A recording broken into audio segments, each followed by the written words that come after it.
Right గా details చూద్దాం. ఎగువ ప్రాంతాల నుంచి వరద పోటెత్తడంతో గోదావరి ఉగ్రరూపం దాల్చింది. భద్రాచలం వద్ద గంట గంటకు గోదావరి నీటి మట్టం వేగంగా పెరుగుతోంది.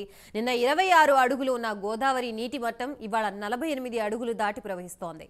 దీంతో అధికారులు భద్రాచలం వద్ద రెండో ప్రమాద హెచ్చరికను జారీ చేశారు. గోదావరి నీటి మట్టం మరికొద్ది మేర పెరిగి తగ్గుముఖం పట్టనుందని అధికారులు అంచనా వేస్తున్నారు. రైట్ ఉదయం గోదావరి నీటి మట్టం 43 అడుగులు దాటడంతో అధికారులు మొదటి ప్రమాద హెచ్చరిక జారీ చేశారు.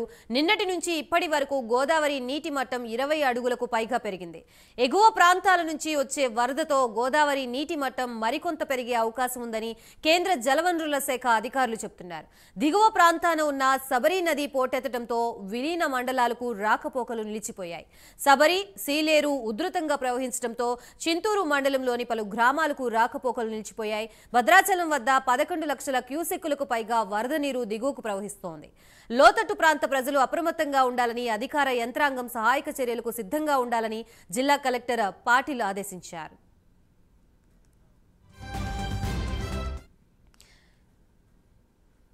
రైట్ ప్రస్తుతం ఇదే అంశానికి సంబంధించి మనకి పూర్తి సమాచారం అందించడానికి మా ప్రతినిధి రజనీకాంత్ సిద్ధంగా ఉన్నారు. రజనీకాంత్. గాయత్రి, భద్రాచలం వద్ద గోదావరి అత్యంత వేగంగా ప్రవహిస్తుందని చెప్పవచ్చు. ప్రస్తుతం 48.20 అడుగులకు చేరుకోవడంతో సిడబ్ల్యూఎస్ అధికారులు రెండు ప్రమాద హెచ్చరిక కూడా జారీ చేశారు. ఈ రోజు ఉదయం 8 గంటల ప్రాంతంలో 43 అడుగులు చేరుకోవడంతో మొదటి ప్రమాద హెచ్చరిక జారీ చేశారు. ప్రస్తుతం 11,44,865 క్యూసెక్కుల నీటిని దిగువకు విడుదల చేస్తున్నారు, దోలాచలానికి విడుదల చేస్తున్నారు. మరోపక్క దిగువన భద్రాచలం దిగువన శీలేరు, శబరి నదులు కూడా పూర్తిగా పోటెత్తడం, ఒరిస్సా రాష్ట్రంలో భారీగా 4 రోజుల ఎడతెరిపి లేకుండా కురుస్తున్న వర్షాల కారణంగా శీలేరు, శబరి నదికి ఛత్తీస్గఢ్ రాష్ట్రం నుంచి పూర్తిగా గోదావరి వరద ప్రవాహం పోటెత్తడంతో కారణంగా భద్రాచలం వద్ద గోదావరి నెమ్మదిగా కిందికి ప్రవేశిస్తుందని చెప్తున్నారు. భద్రాచలం వద్ద శబరి, సీలేరు నదులు పోటెత్తడం, భద్రాచలం వద్ద గోదావరి బ్యాక్ వాటర్ బాగా పోటెత్తడంతో భద్రాచలం వద్ద కొంత నెమ్మదిగా కిందికి గోదావరి ప్రవాహం కొనసాగుతుంటారు. దీంతో చాలా విలీన మండలాలకు సంబంధించిన ఇప్పటికే 8 విలీన మండలాలకు సంబంధించిన కూడా పూర్తిగా రాకపోకలు ఉంటాయి. దీంతో పాటు కోనవరం, ఛత్తీస్గఢ్, మహారాష్ట్ర, ఆంధ్రప్రదేశ్ రోడ్లను కూడా పూర్తిగా రహదారులను కూడా పూర్తిగా బంద్ చేసిన పరిస్థితి కనపడుతుంది.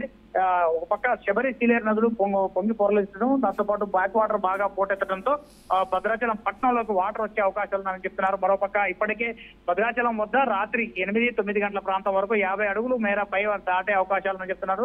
52 అడుగుల వరకు కూడా వచ్చి కొంచెం తగ్గుముఖం పట్టే అవకాశాలు నేపథ్యంలో ఇప్పటికే ఒరిస్సా రాష్ట్రంలో ఈ నెల 12వ తేదీ వరకు కూడా భారీ వర్షాలు ఉన్న నేపథ్యంలో తాలిపేరు ప్రాజెక్ట్ నుంచి కూడా దాదాపు ఇప్పటికే 22 గేట్లు ఎత్తి ఉన్న 25 గేట్లు ఎత్తి దాదాపు 1,00,000 క్యూసెక్కుల పైగినరుగా దిగువ కొడుతుంది. మరోపక్క తెలంగాణ రాష్ట్ర ప్రజలను భద్రాద్రి కొత్తగూడెం జిల్లాలో తాలిపేరు ప్రాజెక్ట్ ను కూడా 4 గేట్లు ఎత్తి కిందికి 30,000 క్యూసెక్కుల నీటిని కూడా దిగువ కొడుదల చేస్తారు. మరోపక్క భద్రాచలం నుంచి ఛత్తీస్గఢ్, ఒరిస్సా, మహారాష్ట్రకు వెళ్లే రహదారులను కూడా పూర్తిగా బంద్ చేశారు.